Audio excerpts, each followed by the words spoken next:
Today we are back on the 55 Chevy 210 two-door sedan.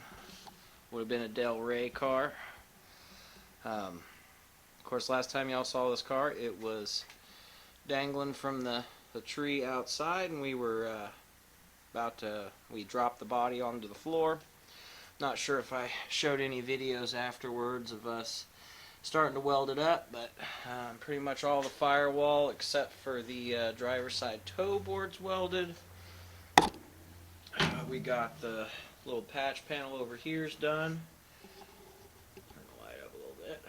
Yeah, we got that patch panel done.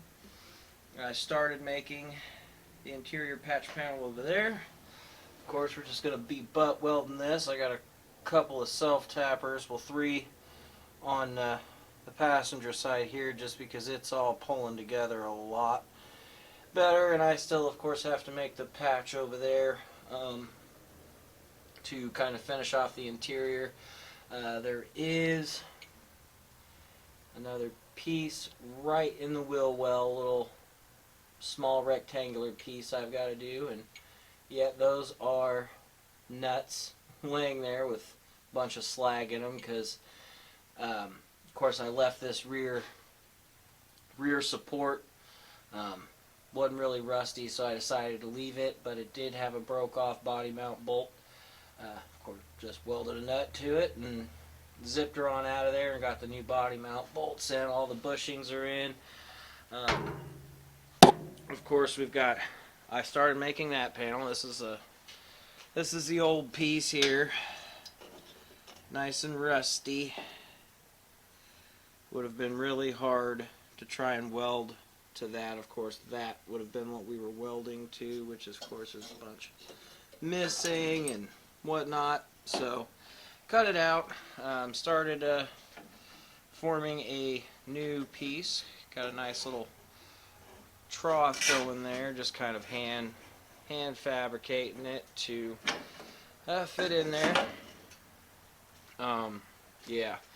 That's the next step. Of course, I don't know if in the last video we didn't have the 57 door on there. It does have a little small dent, but if you guys remember the other door, it's pretty much rust free, but crinkled just to beat the band. Of course, this one has the trim holes we have to weld up, but the door gap on that is just absolutely perfect. Neat trick to get the door caps good is just kind of set the door on there, put the bolts in loosely, have somebody on the outside of the vehicle to kind of close it, line it up, and then you tighten it on the inside. And I mean, our door gaps are they turned out really really good just for temporarily sticking the door on there. Of course, it's going to come back off because, as you can see, trim holes where they're not supposed to be. And we got one little patch panel to make on the door there. Otherwise, it's relatively rust-free and pretty straight. Yeah, and then we'll move on to the exterior. We've got I call this the rear dog leg area that we've got to repair on both sides. This side's not as bad as the other side. And if you look under here, I gotta make a few, well, this side's not so bad. On the other side, it's got some rust holes, just in this piece here, going along on the back side. So we'll just weld in a little patch piece on that side when we do the rear quarter. But yes, we haven't just been sitting around. Of course, there is this exit wound and the entrance wound we got to weld up, and it's gonna be a bitch to try and crawl over there. But this area on the driver's side, we'll just crawl in there and I'll show you guys.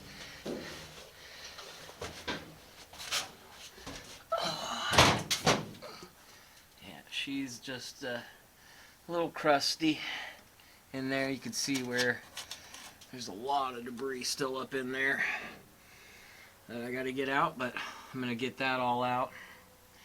There's a little spot back here. Might not even mess with. I might just coat it with Pour 15 and put seam sealer in it. So I don't really think it's going to affect much, but yeah. There is all kinds of junk in there.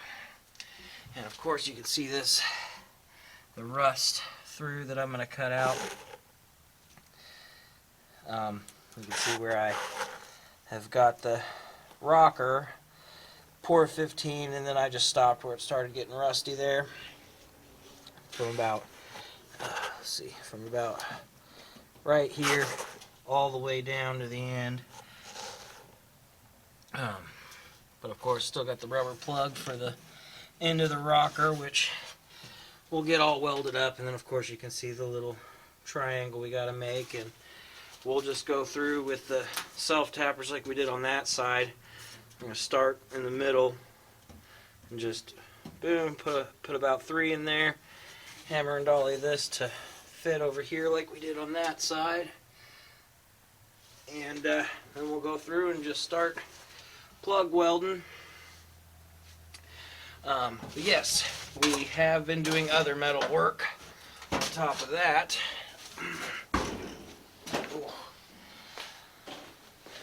We have been doing other metal work. There was a nice antenna hole, and as you can see, here, I'll show you on a 56, because 55 and 56, the antennas were in a very similar position where it's closer to the cowl in the door, not way up here. Well, you can see, well, closer to the cowl in the door, not right up here where they had, you could tell it wasn't a factory hole, but yeah, I just put a nice little plug underneath it, little metal piece, and scribed and cut it out and tacked her in, got that fixed up. And the big step on these was the fender caps. Anybody who knows Tri-5s know how expensive the fenders can be, and where they rust. And of course this one wasn't nearly as bad as the passenger side. As you could tell, I think it was from about here to about right there on this side, and then just about up to there. And then of course we put in the buckets and trim rings, well I did, and made sure they were all fitted up and looking good. This piece of course was much bigger and wider, but yeah, they're all welded up on the inside as well. I do have another headlight bucket. This one started to rust out. But yeah, the front fenders are, I'd say, rust free now. They weren't, but yeah, all the metal work's done up front. Front clip's the hood, I even welded the holes that were punctured in that from the kid with the 2x4 at some point. So we've got all the metal work on the front clips done. It's ready for plastic, besides the 3 spots on the roof. One here, one there, and then of course the piece on the driver's side rear here that we got to patch in. And then the metal work's done pretty much for the inside of the car, besides the 2 dog leg patch panels, and of course the trunk floor, which isn't really rusty. It just had the brace part, looks like it was ripped out, and it did have probably a motor in the trunk at some point.